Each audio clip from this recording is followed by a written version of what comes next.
Just show a thumbs up. Someone wrote something on the chat. Let me see. Yes. Okay. Thank you. 1 minute. Huh?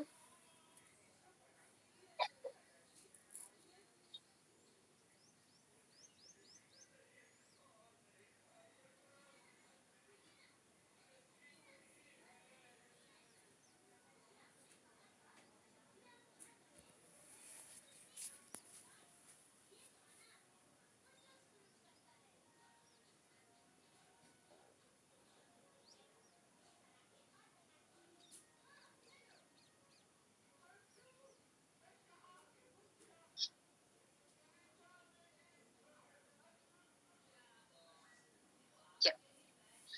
So basically, the first thing that we're going to discuss today is the skills.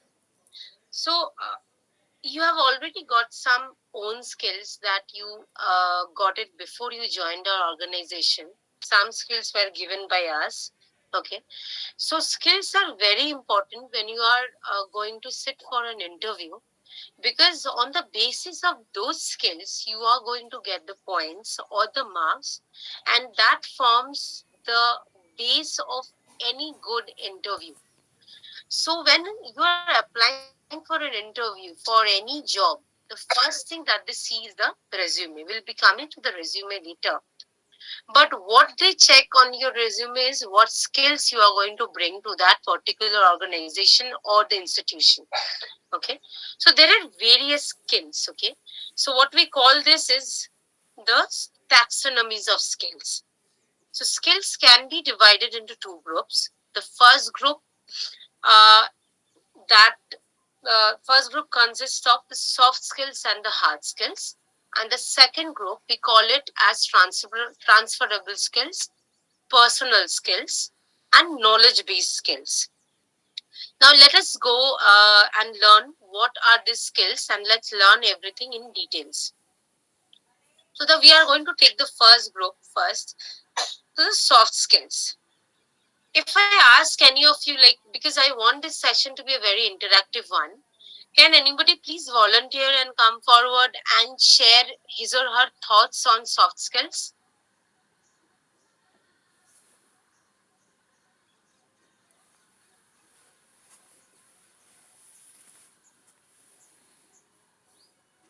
Hello. Hi. Yeah, I want to elaborate on this. Yeah. To soft skill Your name, is please? refers. My name is Poonam Anand.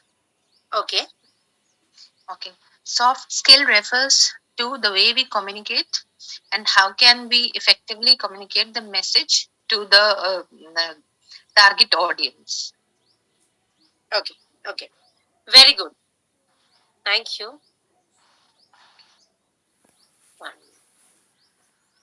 So basically, what you said is not wrong, but you said a part of a soft skill. Okay, so there are other soft skill, but communication, yes, it is one of the most important and most well-known soft skill that we often talk about. So in most of the cases, when we talk about soft skill, the first thing that comes to our mind is the communication skill that we have. So basically, soft skills are subjective skills. Do you have to remember this? That it will vary from one person to another. So the person who gave me the answer, she's having the communication skill that she is having will be much different from the communication skill of another candidate.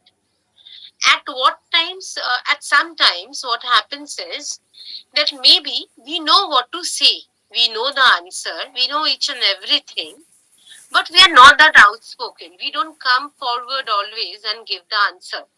So that is how we can say that we differentiate your communicative skills, like how well you are communicating. So they are not measured. It cannot be measured. I cannot say that you have 10 soft skills or like that. It cannot be measured. It cannot be taught by taught. I we mean to say that it cannot be taught to you like today I'm sitting and I'm telling you, okay, learn the soft skill. It's not that easy. So you definitely you learn a skill, but you learn a soft skill over a very spread time span. It's not that within a day you are learning something, or they're not measured, taught, or required for any specific job. So I cannot say that for IT industry this is a particular soft skill. So these are very general, general skills, and these are needed by for all jobs, not only for teaching jobs. Yes, we will be focusing mainly on teaching jobs today, because we are a teacher training institute and you all are here to learn something and be the future teachers. And maybe some of you are already teachers working for years, but here you are today to learn something new. So if you can't put the skill on a key performance indicator, chances are it's a soft skill. So you cannot basically directly identify or put a mark to that. Okay. Example: communication, empathy, patience. Now you people are the future teachers, the or already teaching. Communication is one of the most important thing that you have to have, because as a teacher, if you cannot communicate with your students, then how will your students learn? The same thing it is applicable for the interviews. Suppose you know each and everything. Suppose you learned, you scored well, but during the interview, you cannot communicate and you can basically pass on your idea to the interviewer. Do you think that you will perform very well in the interview?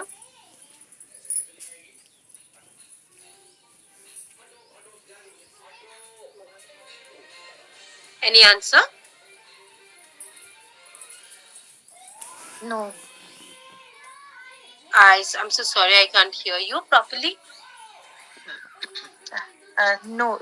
If we are not able to, if we are not able to communicate properly, how can we perform well in the interview? Exactly. Very, very, very well said. So basically, an interview process is all about, how well you are performing and how well you are passing on your thought process to the uh, person who is sitting in front of you. Same thing goes for empathy. Now, empathy is something that is very important for today's world, because the previous education system was a very different one from what we have today. Previously, teachers were judged by how strict they are, how teachers never used to talk much. During the parents teacher meet, they were always complaining and very rude, because that is what I faced or our generation faced. But nowadays, teachers, the way they communicate, the way they talk, the way they understand the students, and along with the students, the parents, has changed drastically. So you have to understand, not by showing sympathy. Sympathy sometimes we take it as a very fake emotion. That is that we are just showing, but we are not feeling from inside.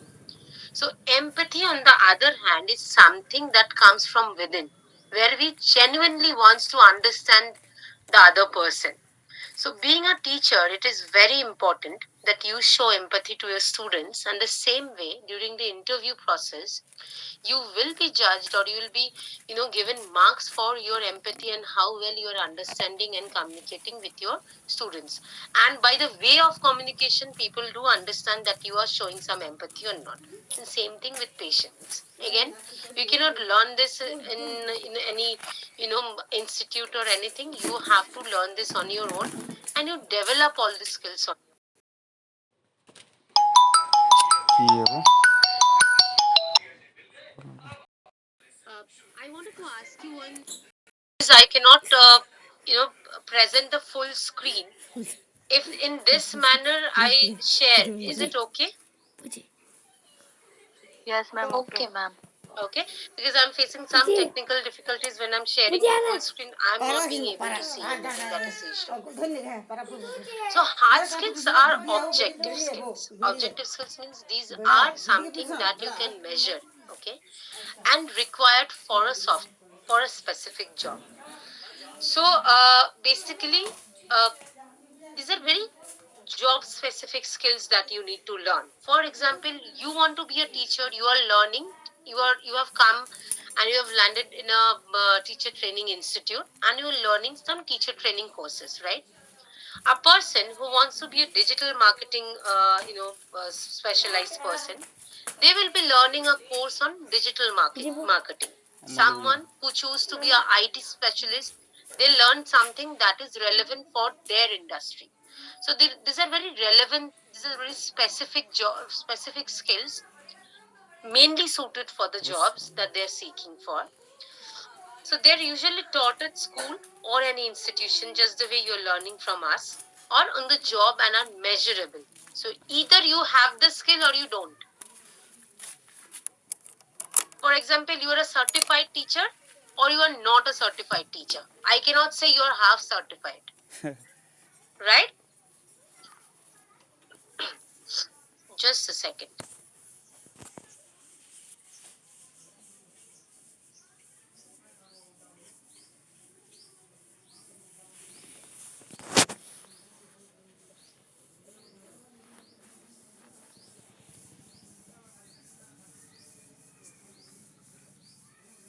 Yeah, I'm so sorry. The same way, when we talk about the communication skill, we can say someone is better than you, someone is having more communication skill, but here we cannot say someone is having more teacher training skill than you. If you are a past candidate, you are a past candidate. That's it. So, knowing a second language, do we have anybody who knows? We all know we all have our second language. Anybody who knows more than three language?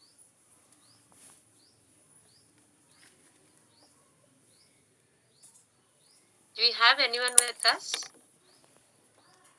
For example, I know three language, obviously English, my mother tongue Bengali, and Hindi. Yeah, Abdullah raised hand. Mohammed Abdullah. Abdullah, you can unmute yourself.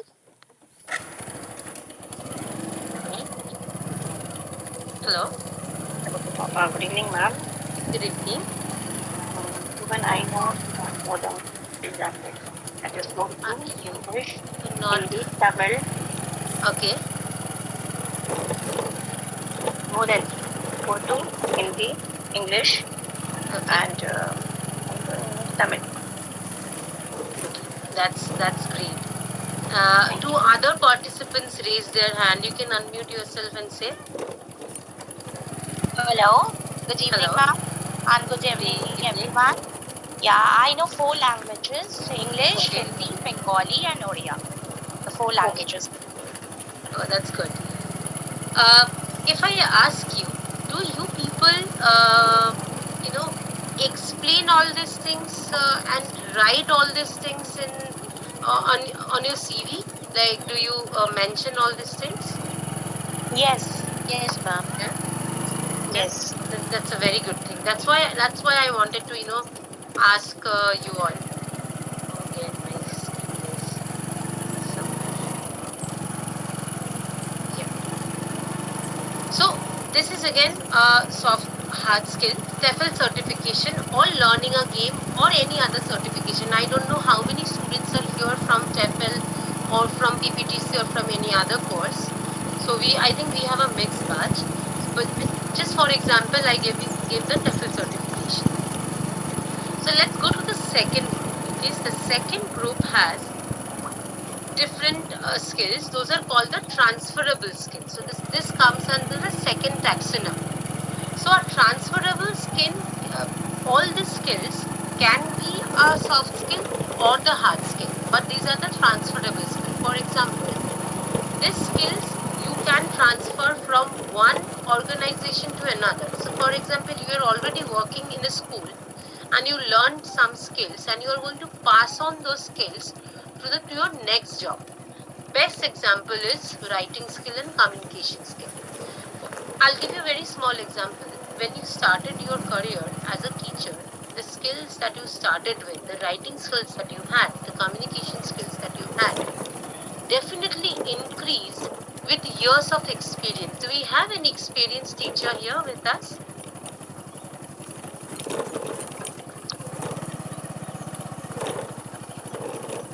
Yes, ma'am. I'm having a 10 years of experience in teaching. Okay. Your name, ma'am? T2 points. Neetu. Okay. Uh, Yeah. Nitu, is the screen still visible? Because my Yes, laptop it is. froze. Okay, okay. Yes, yes, it is visible. Okay. So, Neetu, I want you to share with all of us when you started your career as a teacher, the writing skill or the teaching skills. I mean to say the verbal skills that you started with while interacting with the Mm-hmm. students. Is it? Mm-hmm. Do you consider it's the same till now?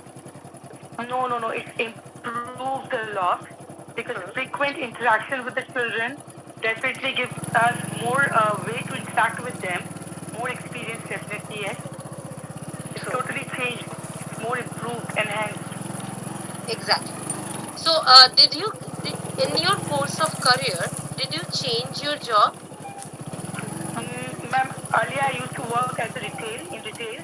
Then I've Okay. joined as a counselor, and now Okay. I'm in teaching profession. Teaching field. So definitely, because you said you are into retail, you are a counselor, so you are all into communication jobs. So I think, Exactly. yeah. So even when you changed your job, you sat for the teaching interview. Like after changing two fields, those were the skills that you got from your previous job and you passed on to the next one, Yes.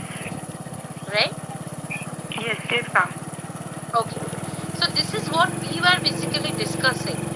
That suppose I'll tell you the importance of discussing all these skills with you. We get questions very often that, ma'am, I am a fresher. What am I going to talk or what am I going to write in our resume? That how will I get a job? These are the very common questions that comes to us. So let me tell you, never leave any section blank, even if you don't have any formal you know experience. You can always write this particular skills that you got from any other job, any other experience, and try to convince the interviewer that, see, these are the skills that I'm having that I learned from any other in my particular my last experience, and I'm going to bring this forward to your organization and make it more productive. So like this, if you answer, even they will be convinced that even though you come from a different background, you are going to work well with in their organization. So the next group of skills are the personal traits and the attitudes. So basically, the personal skills are skills that could also be considered personality traits. They require emotional intelligence and reflect how you behave yourself in the range of situation. Basically, during an interview, uh, we will be dividing the interview into three steps. Okay, one is the very basic step where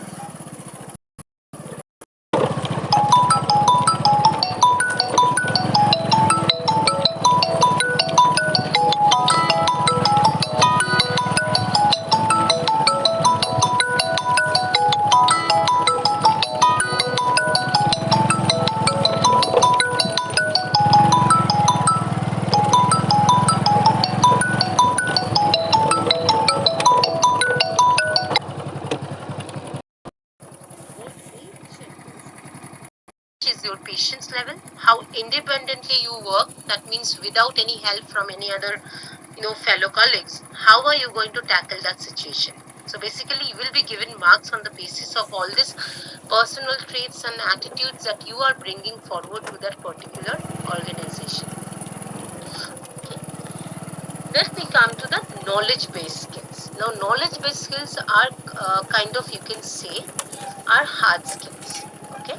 So, knowledge based skills are skills that you have developed for your particular profession, like the computer skill, the TEFL skill, some English skills, some teaching skills in general. So, these things you learn because you want this particular job in this particular field. Particular job in particular field. Okay.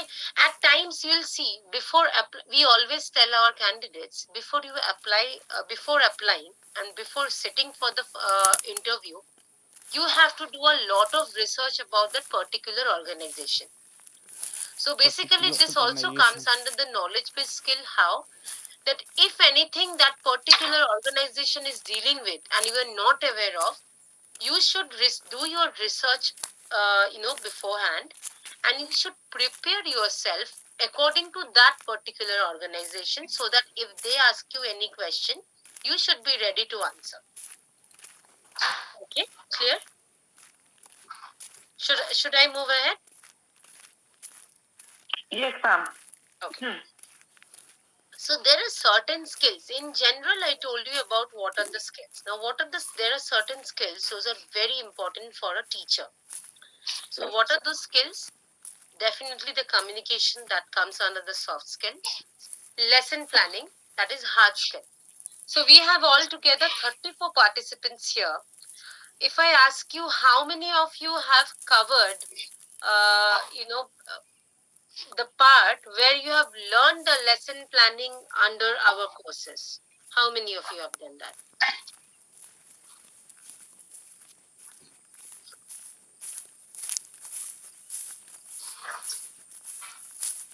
If you all can even show a thumbs up, I'll be able to see.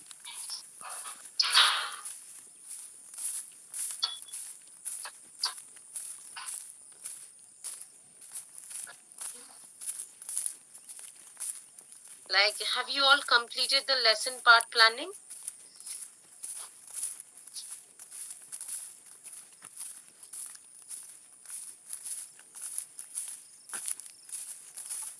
Maybe some. Ma'am, this is my Yes. first webinar with you. Oh, okay. No. But suppose you are doing a PG diploma level. I'm not aware which course you are doing. But normally in the PG diploma level, we have a lesson planning module where we teach you how to do the lesson planning. No. I have joined your child psychology and counseling one. Okay. In that case, lesson planning is not that important because you won't be taking the lesson planning part directly.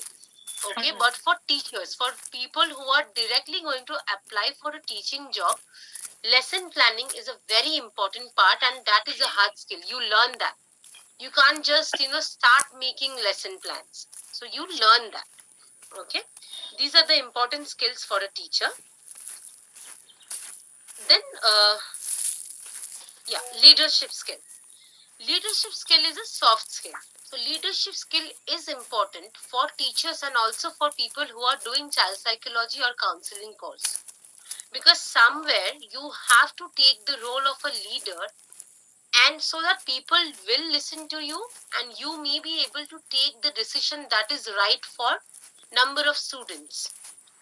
Okay, as a teacher, multitasking is very important because you have to take care of the class, you have to answer to them, you have to teach them, you have to see the class environment is maintained or not, that they're not making much sound, they're not making they're not showing any tantrums, because I don't know which age group you are going to deal with. But if here we are having any Montessori or pre and primary teachers, I think this is going to be very helpful for you. So again, this is a soft skill. If you're not good at multitasking, I would request people to you can search some multitasking games or multitasking techniques in Google that will help you enhance this particular skill. Particular skill. There are plenty available. Particular skill.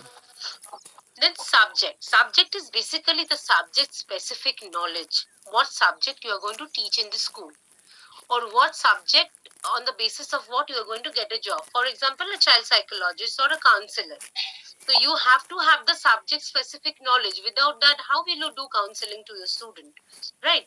You need to know the ethics of counseling. You need to know the different steps of counseling.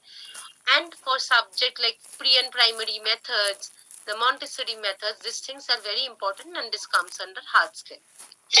Let's come to the writing skill part, where as a teacher, you must be very fluent and very well versed with your writing skill and very well experience, so that when you teach your students how to write a letter or how to write your answers, you are their role model. So the way you are going to do it, you will have to they will be following you.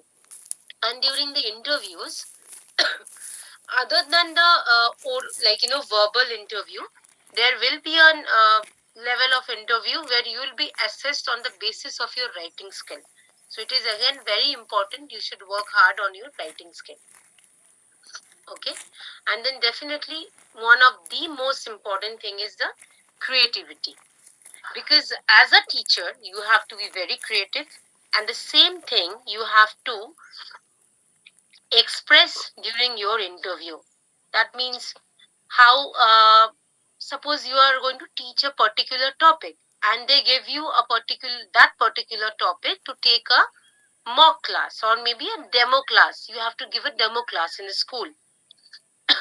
So if instead of following the very traditional method of teaching, try to teach that particular topic in a very creative way, with a lot of say first bring an activity in the class, make them understand the topic with more and more examples, with some drawings that you can draw or you can paste on the blackboard or the green board that you are using. So once you do that, what you are doing is you are making the boring class into you're turning that boring class into a creative class.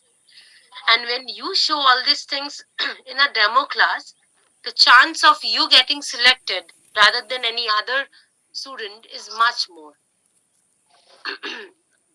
Okay.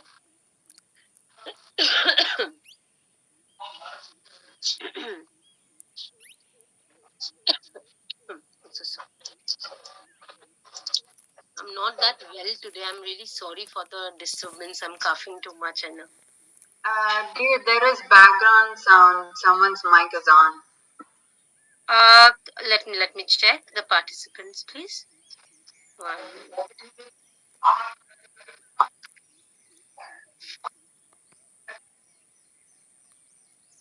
No, I think someone's mic was on, but they have muted them. Is it okay now? Yeah, dear, thank you. Yeah. So we have come to the second part of our webinar. That's the resume building, and we do assist you with this a lot because this is one of the most important thing. Okay, so if I ask you, like, if one or two people can come forward and volunteer an answer, what are the different ways, like, how you make your resume?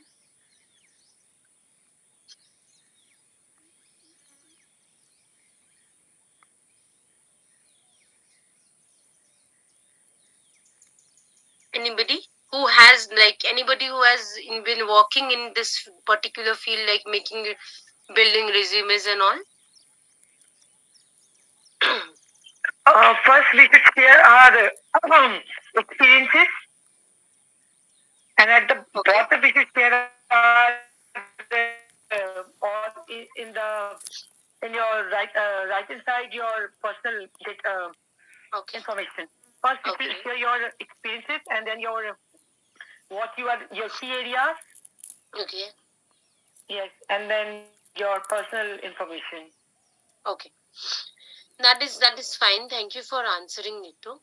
So I basically wanted to understand, because the previous ways of writing a resume was very traditional. Like, you open up a Word file, you are creating a Word file of resume, and maybe later on you are changing that into PDF. That is fine.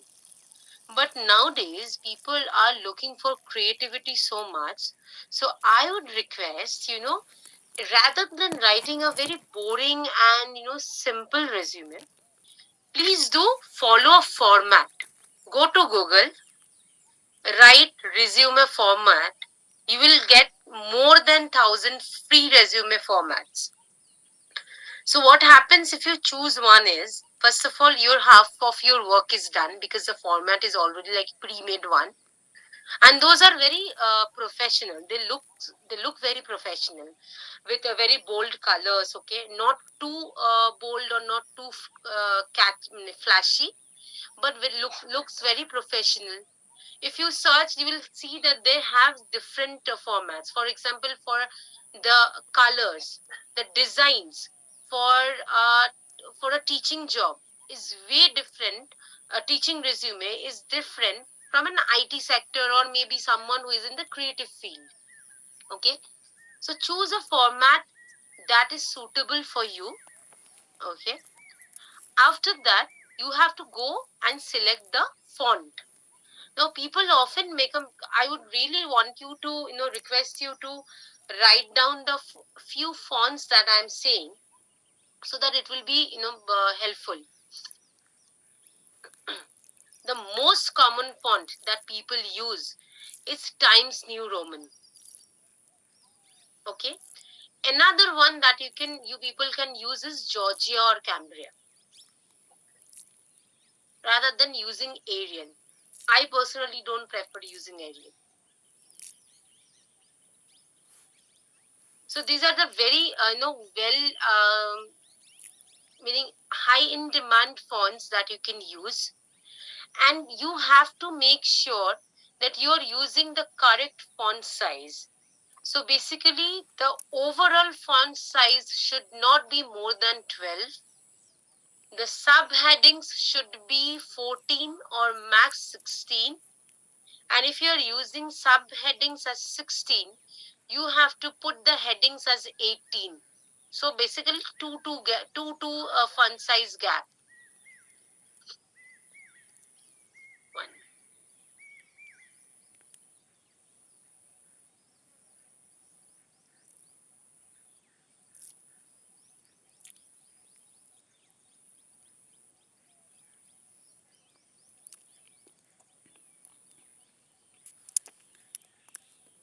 Yeah, sorry for there was some network issues that I had to close the video. Yeah, so basically you'll be putting, that means 18, 16, 16 or 14 and 12. Okay, is someone please noting it down, because this will be very helpful while writing the resume. Later on you can definitely mail us for some help, but this webinars are conducted so that we give you the proper information how to write a resume. Okay, your contact details should be updated properly, because often what people do is people try to use the old resume that they have and they just send it without checking. So what happens is that if you are not checking, yeah, thank you so much, Amla has font type, either you can use Times New Roman or you can use Calibri.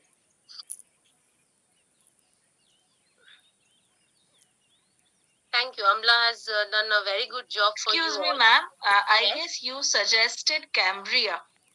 Cambria also, and also Calibri. Georgia or Cambria and Times Georgia or New Cambria. Roman. These are the very, what to say, very formal fonts, to be very precise. Okay.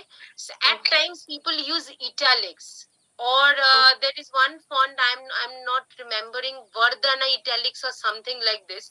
Please don't use it. It looks very, very unprofessional. Okay. Maybe it looks very catchy. Maybe it is good for creative persons. For example, someone applying for a job for animations or video editing and all. Maybe it is good for them. But as I am handling all the teacher training jobs and all, so these are the fonts you should stick to. Okay. Yeah. Then font size I have already covered. Then reverse chronological order, very important. So what is basically reverse chronological order? You have to write your present experience at first, then the previous ones, and the same thing for your education. So suppose you are a master degree candidate, you are going to write the master level first, then graduation, then your 12th, then your 10th. Same thing, if you have completed your certification level or PG diploma level, and that you have completed after your master's or graduation, you are going to put this particular certification or the PG diploma at first, and then write the next ones. Okay, so this is called reverse chronological order. Next, very important thing is tailor your skill section. So you will put a separate section, preferably on the side section, where you can use some bold highlightings also, where you will be writing about your skill. Remember, nobody will go through your resume line by line. They just see overall your resume, your skills, and that is more than important for them, to understand what you are bringing to that particular organization. Then include particular industry specific, particular exam like particular industry specific particular particular certifications. For example, if someone is doing TEFL course from here, you are going to cater and write those in bold in a different section. That is under the certification section. Okay. If someone is doing a counseling or a child psychology course, they're going to put that and highlight that, because they must be having some other uh, degrees. For example, the like master degree or graduation and all they have completed. Other than that, these are the specific certification courses that they have completed. So you're going to highlight that. And we often write references available upon request. Please don't write that, because unnecessary things in the resume just increases the number of page. Remember, you should keep your resume, you should stick to one page. If too much you have to write, like too much experience you have, too many companies you have switched, max to max 2 pages, not more than that. We often feel that the number of pages, the more number of pages, the more people will think we have done so much. It's a strict no. Ma'am, can you show us like how we should, like the things you mentioned, how it should be? Like, do you have like an example? See, right now, no, I'm not having any example resume with me, but this is something. Can you see this part? But it's very small, ma'am. We can't see Okay, it so okay. Let clearly. me just. Is it okay now? It's very Better. small. Yeah, okay. Yeah. So see here. If I give you the example, personal info and skills, they have just catered in the side part. Okay. Just they have kept a separate section for that. Number of languages known is again very important, because if you, for people, mainly for people who know more than 3 or 4 language, it's a very good way of showcasing that you know more than that language. The upper part is basically a very brief of what you have done, a summary, or you can say like a welcome note. Then your experience, then your education to the point, and certification. So in one page, it's a very compact format and it's done. What I'll do is, if you people want specifically a teacher, any example, I will try to share with your concerned counselors, and you please, get back to them, and if possible, they'll share it with you. Okay. 1 minute. So, any particular question for resume building? any particular question for any particular question for resume building any Any particular queries? question for Excuse me, resume earlier, building ma'am, people used to mention about the hobbies, right? Okay. So is it required? No, it is actually not required, because at times Right. what happens during the, I will come to this question. They do ask you an interview question. Okay, do you have any hobbies? So because the number of things that you add, what will happen is you'll have to add more page. Right. So suppose you are having like in the part where I showed the skill section, no, the section that is like the vertical section. Suppose in the lower part you don't have anything to write and there is a gap. If you have a gap, you can mention, but it is not mandatory. Got Okay. it. So if suppose you have a lot of skills, and you can also do one thing, you can incorporate your hobbies. Suppose your hobby is something that can be shown as a very good skill. Okay, so you can write that there in the skill section. Yeah, because as a teacher, if anybody, like, if a person is good at art and craft or creativity, so paper craft, we can say. Yeah, So, so you can write that in the skills section, because that is basically a skill that you are going to take forward to them. yeah, Right, so you can thank you. incorporate that in the skill section. Yeah, So thank that you. will be a good thing. So anybody from the TEFL background here? Anybody Yes, who's ma'am. doing the TEFL course? Okay. Yes, ma'am. So what happens is, for a TEFL, why I have catered to this particular section is, TEFL CV is often very different from a CV that is being made for a pre and primary or any other job. Okay, because TEFL has certain criterias. So when you are applying for a TEFL job, there are certain criterias you have to take care of. So basically, you will be mentioning, indicating the number of certification hours.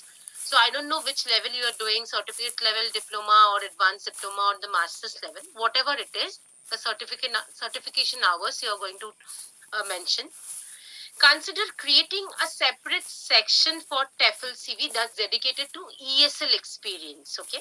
Suppose you are not having, not to worry, don't mention, but if you are having, create a separate section.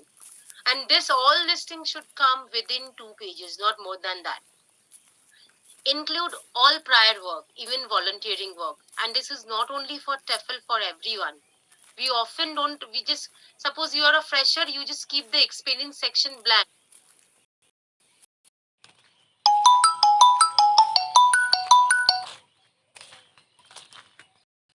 Some creative words like writing home tutor, write some other words and say that I have been, teaching these people, and you get an experience through that. So you're going to write that. Add your badges. Badges are basically kind of different. You can TEFL badges also you get, and you also get different. What is specialization? For example, someone is doing on BEd, business English. Someone is doing on young learners. So try to bold and highlight that, and mention you're a native speaker or not. Highlight your transferable skill. Transferable skill for TEFL is very important. It can be communication and all this creative writing and all. And if you're a native speaker, mention, even if you're not a non-native speaker, mention that, and in such a way that, see, I'm not a native speaker, but I have gained all the skills so that I can teach in a in an English school as a teacher of foreign language. You can mention this line. It will be much helpful for you. So there is different types of resume. I'll just quickly cover this. Other than building a very traditional resume, there are other ways that you can create your resumes. Not necessarily, again, I'm repeating it. You have to do it, but these are the other ways I'm telling you. If suppose you have a spouse or a brother or sister who is good into animation or some editing and all, you can always ask for help from any family members or friends. They'll be more than happy to help you to create something different. These are the animated resumes, like you use some sort of animations, because you people are applying for the post of teachers, so people do like this different types of resumes. Whiteboard video is basically you draw, and they show the drawing and quickly transformation of how you have gained your experience, what are your qualifications and all. And stop motion, I would say it's a very technical thing, not possible for everyone, but if someone can do, you can try. And if you want more information, you can always google about all these topics. You will get plenty of videos in how to do it. Okay. I have stop motion video. I'll try to play it after the webinar if we have time. Okay. So I'll play a video. Just let me, if you can't hear, just let me know. Okay. Government schools. These are the different English teaching jobs. Taught as a separate subject in government schools, and most EFL teachers will be Sorry. Yeah. For teaching predominantly speaking and listening skills. Some schools run English programs where the language of instruction is English for certain subjects, such as maths, history, etc. Private schools. Private schools generally offer the same curriculum as government schools, but some are fully bilingual, where subjects are taught in English and the student's native language, while in others, all instruction is in English except for native language lessons. International schools. Most international schools have an EFL department where students study English to bring them up to speed before entering mainstream classes. Universities. Many university students are required to study English as part of their university studies, and there are plenty of opportunities to work in universities if you are qualified. Most university English jobs will require you to have a TEFL certificate and a degree. Kindergarten. Parents around the world are keen to expose their children to foreign languages as early as possible. Therefore, the demand for English teachers in kindergartens is ever growing. Private language schools. There are plenty of job opportunities at private language schools globally.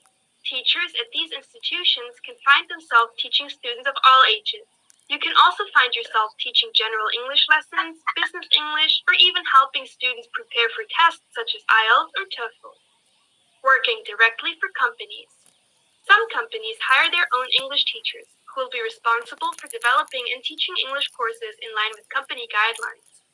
Such jobs may also entail additional responsibilities outside of teaching English. Private classes. Private classes involve the teacher finding their own students to teach. The benefits of private classes are that you can set the price of the classes.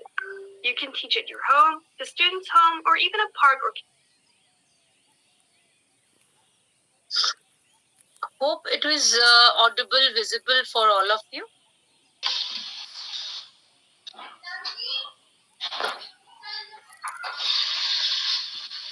If someone can say yes, I can proceed. Yes, ma'am. Yeah. So basically, by this video, I wanted to tell you people that these are the various opportunities that you can work for. So we often, get very demotivated if you are not getting into a school or any particular job didn't work out. So there are plenty others you have to keep in mind, and all this, the ultimate aim of ours is earning good, getting a good job, and that's why there are so many opportunities starting from private schools, government schools, Ma'am, kindergartens, there private is classes, there is everything. sound there is Yeah, sound again. some.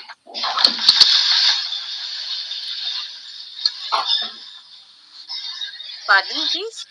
There is sound again from someone's. Yeah, I think some. I'll. What I'll do is mute all. 1 minute. Mute all. Okay. So, yeah.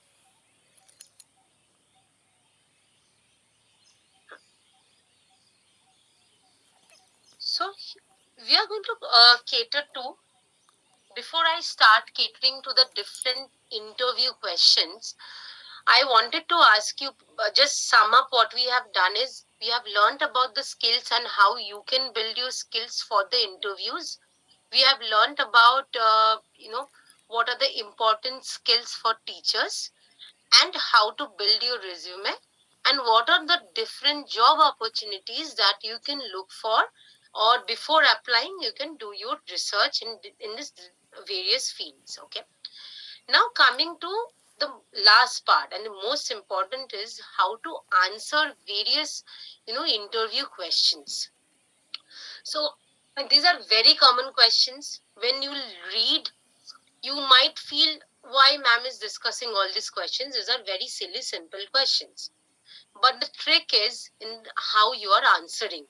Because, purposely, the interviewer asks all these simple questions just to check how promptly and how well you are answering. The first thing, and this is very important for TEFL students and in also for in general, any other courses. Okay, tell me a little about where you grew up and where you went to school. Along with this, there is another question. Can you please tell me a little bit about yourself? The most common mistake that we do is we start explaining our resume. Now remember, your resume is already with them. They have already gone through your resume, so they don't want you to read out the resume. So basically, by this question, they want to know something that you haven't written there, and they just want to check your communication skill. So rather than saying I passed out from this school, I have been working in this and all, you can answer like this. See, I grew up here. What were your personal traits? What were your attitudes? Okay, which school you went to and what you learned from there. So what were the things that you picked up from there, and why you wanted to be a teacher? This will be a very brief answer, but very compact answer and to the point. Okay,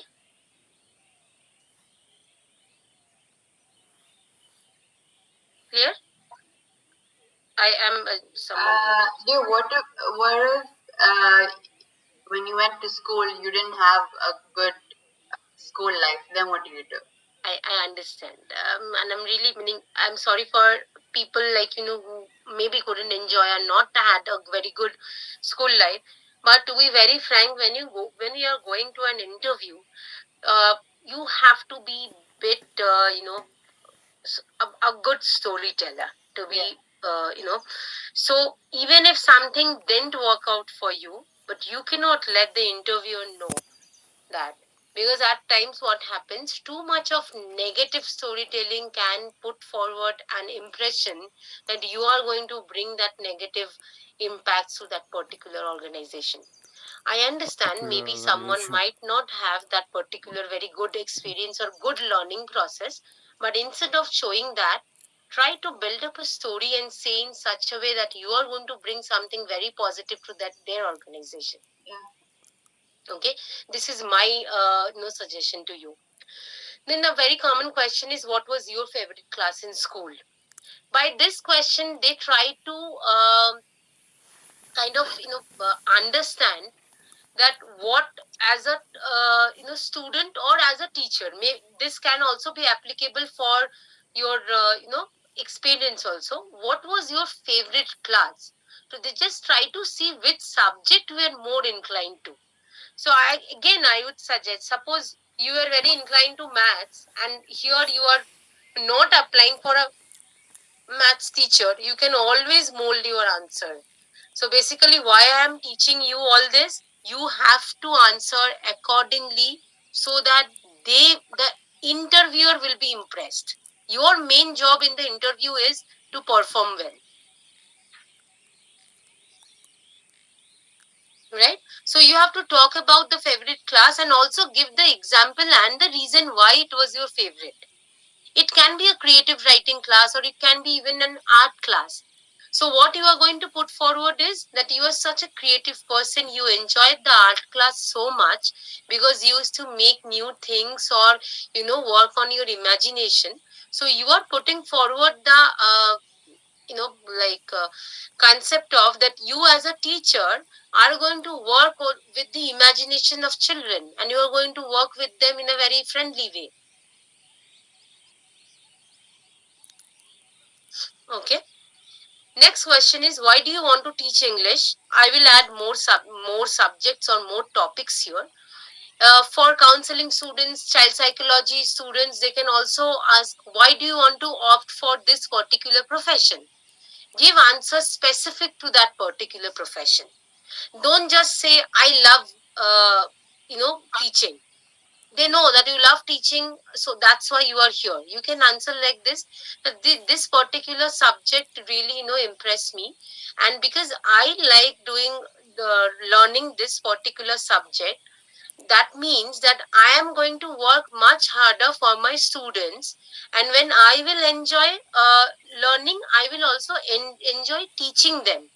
And in the meantime, what will happen, that when we do something, when we enjoy that and we do something, we do it in a much better way. and my positive attitude will be reflected on my students. This is a very good answer to say when they ask, why do you want to teach this particular subject?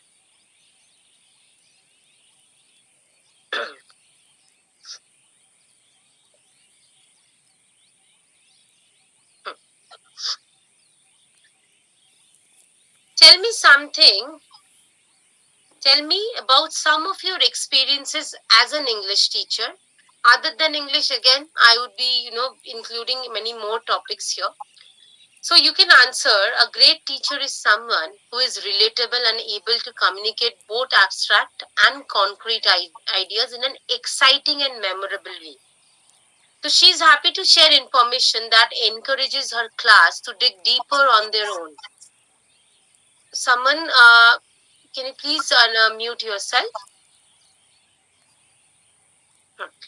And her desire for her students to learn is contagious. Her talent is to inspire students to use their newly acquired skills in the real world without feeling ashamed or embarrassed. So, here you are working on plenty of skills again, communication, openness, leadership, where you are focusing on your skills, that how you are going to take forward and show it to your students. That's what makes a great teacher. If you haven't taught English before, what related experience do you have, especially working with children, teens, or adults? Same question. I'll just mold a little bit according to this to our students who are from the EM background or the child psychology or counseling. If you have no experience in the counseling or the child psychology background, so what related experience do you have, especially working with children, teens, or adults?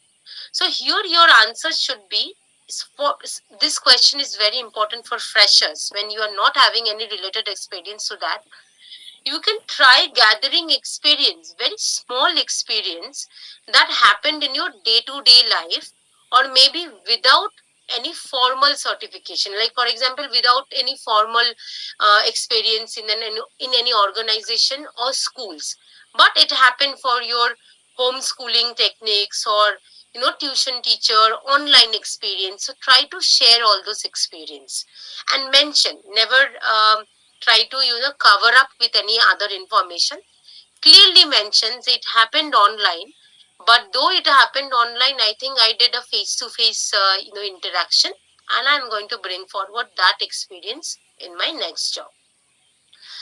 What do you hope to gain from teaching? I would rather not use the word English again, because we do have a lot more students other than the TEFL course. So, anybody would like to answer this question? I also want to understand your understanding. What do you hope to gain from teaching? Someone please come forward and answer this. And I want someone who didn't answer before this to, answer this.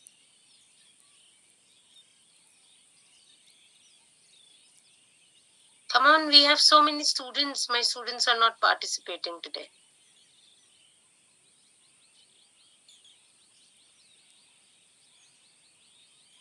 Suppose I'm asking you, please. Sharing your knowledge with the students. Okay. Can you please, form a proper sentence and just tell, so that, others will also be able to understand from your answer? Ma'am, may I answer, please? Yeah, but definitely you can, but I think someone else answered. So if once she completes, can you go ahead then? Fine. Yeah.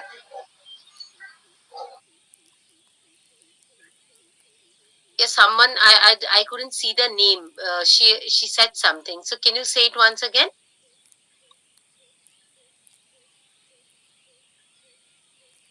No, I think I lost my student. Yes, you can go ahead. Someone was volunteering. Someone wanted to say.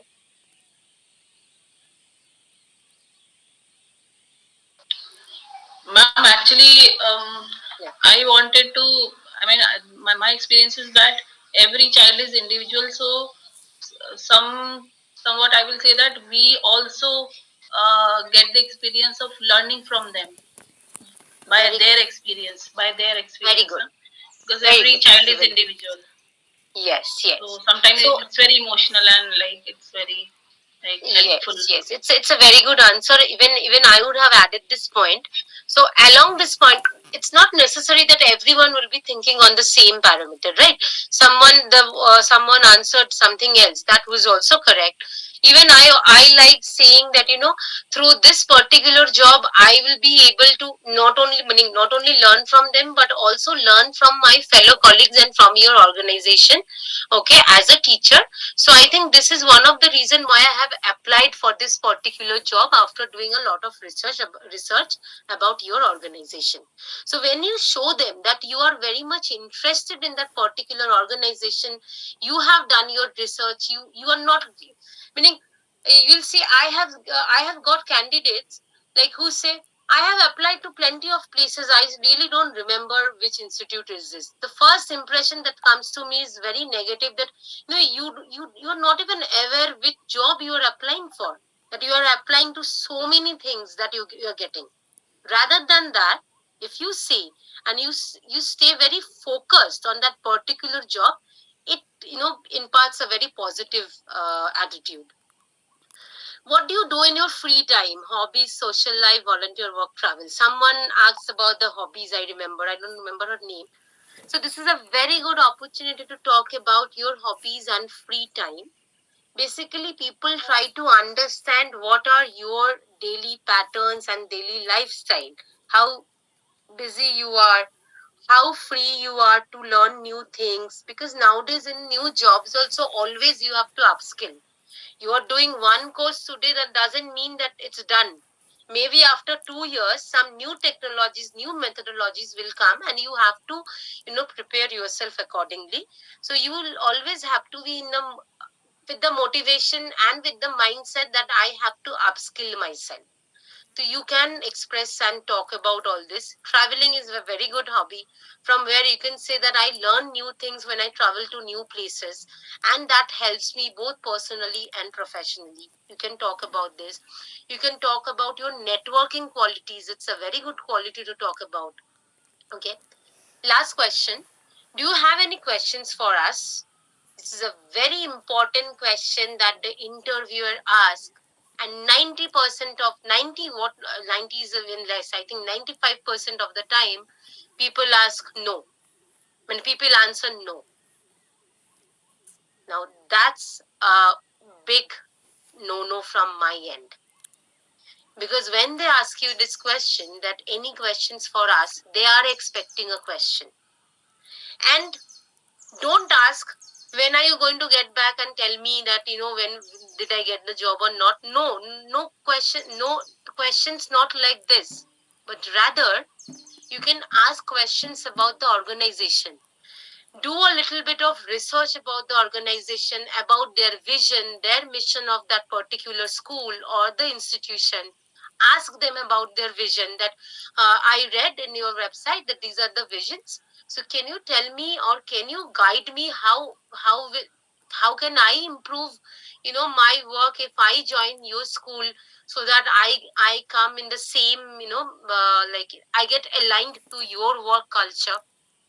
Or you can directly ask question them, may I know a little bit more about your work culture, because I came to know about your vision from the website, but other than that nothing was written in details. So if you could give me some more information. So when you ask about about that particular organization, you are showing that yes, you are very dedicated, you are very much into that particular job and you are interested.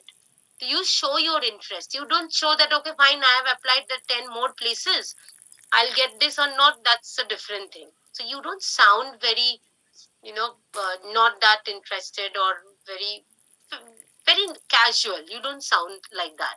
So again, this is a very important question. Keep in mind, I have only discussed about the general questions that comes. There can be specific questions, specific doubts, specific queries. I think you can ask your counselors. We have our placement email IDs. You can always write your queries there. We'll be more than happy to help you, prepare you I'll for be the more than happy to interviews help before you apply somewhere. support you. help you out with a lot more, jobs and vacancy notifications and all. So I just open the floor for 5 minutes for open questions, like anything that you people want to ask, you can go ahead.